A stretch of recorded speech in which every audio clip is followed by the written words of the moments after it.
3 mile running, right?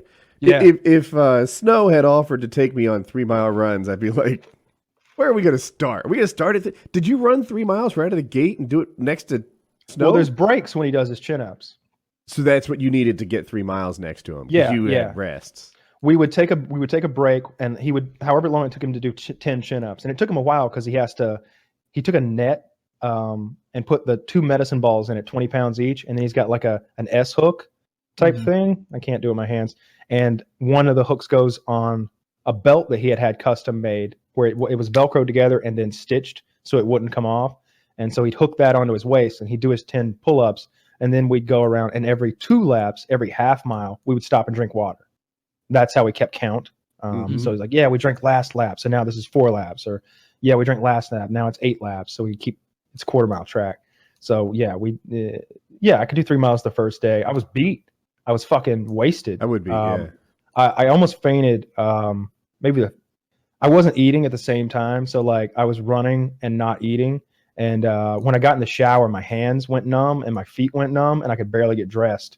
And so I almost fainted I had to turn that water all the way to cold and like blast myself with cold water to like not pass out in the shower. I did not want to be unconscious, naked in the shower.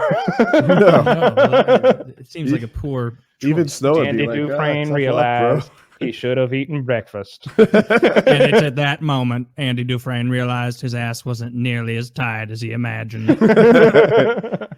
They slid in easily, helped by the lubricant of the chili he hadn't finished that morning. Unfortunately, it was very spicy.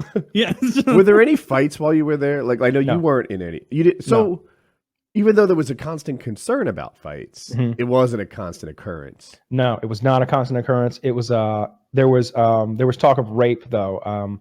I talked to people who had been sexually assaulted and people who had witnessed sexual assault.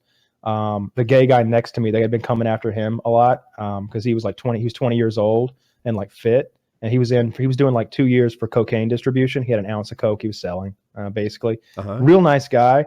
He was one of the few people who was intelligent enough to have a normal conversation like I'm having with you guys. Like, I was like, what kind of TV shows do you like, man? He goes, Trailer Park Boys, It's Always Sunny in Philadelphia, and Parks and Rec. And I'm like, my nigga. All right. That's a winner. Don't say that.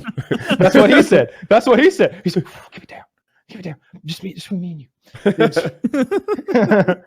So yeah, there were definitely like talk of that had happened and that did happen, and both consensual and non-consensual. But it was like, don't.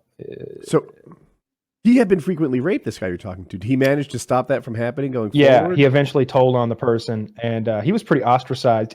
Snow even said it to me. He's like, that faggot, he snitched on somebody who was trying to get after him. And I'm thinking like, well, what's he gonna do? Did you play into it? Like, yeah, what a bitch. What a bitch. But that's the thing. Like, I'm with you. What are you going to do? This is like when parents tell their 13-year-old to just pop that 16-year-old in the nose. Bullies are actually very weak people. No, they're not. You stupid fuck. That's why they bully. The wrestling team. They're bullying you because they can't. They're bullying you because they're not at even risk. They can easily take you. Dude, I can't, like, the scariest thing you've said so far is when Snow came in and was like, man, there's guys who want to get with you or whatever. Oh, that was the black guy. Yeah, the black guy said that. Oh, the black guy said that to you. Like, if someone said that to me in prison, thank God I'm not nearly as pretty as you are. Like, I would have been like, what do I do? Like, what's the move? Do I just go about my miles? It stressed me out. It stressed me out so much. I didn't know what to do. I knew I couldn't tell because you can't tell. It would be the equivalent of like, if you're in like the 5th grade or something and Billy's fucking broke your pencil and you went and told Miss Walker and she goes, all right, I want the class to hear this. You've been picking on little Tommy here. Billy broke his pencil. Billy, you go outside and sit in the hall. I don't want anyone to be picking on little Tommy here anymore. Tommy, you take that supple little ass and sit it back in your seat. Now everybody's like, all right, bitch. All right, bitch, that's what you do? Okay. So you can't tell. You can't. And that's why when I would talk to Kitty or Chiz or anybody, I would be like, yeah, no sweat, because the guards are listening. And if I'm just talking to you saying, yeah, man, they're threatening me in here, the guards are going to have to be, because it's recorded and monitored, they're going to have to do something.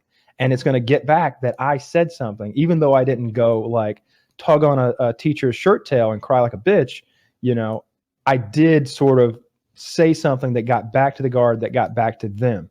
That makes sense. And I didn't want that because I knew that would only make things worse. Like the worst thing that was going to happen was I was just going to have to get in a fight. We were just going to have to fucking fight it out before everybody was going to fuck me or anything. And I was going to end up in the shoe probably alongside them. And I was like, that's not that bad. As long as they put me in the shoe with them, we're straight. I'll steal my books. That's not how solitary works, Kyle. Maybe Oh, you're it's not two kidding. man. They call it solitary, but it's 2-man cell. Yeah.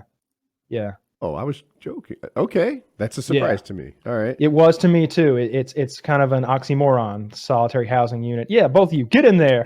So they could put a rapist in the shoe, and then someone smokes a cig, and they're like, "You're going in there with Rapey Ray," and you're like, "I'm so sorry for smoking. Like, I promise I'll never do it again. Please don't put me in there with him." Yeah. Was it a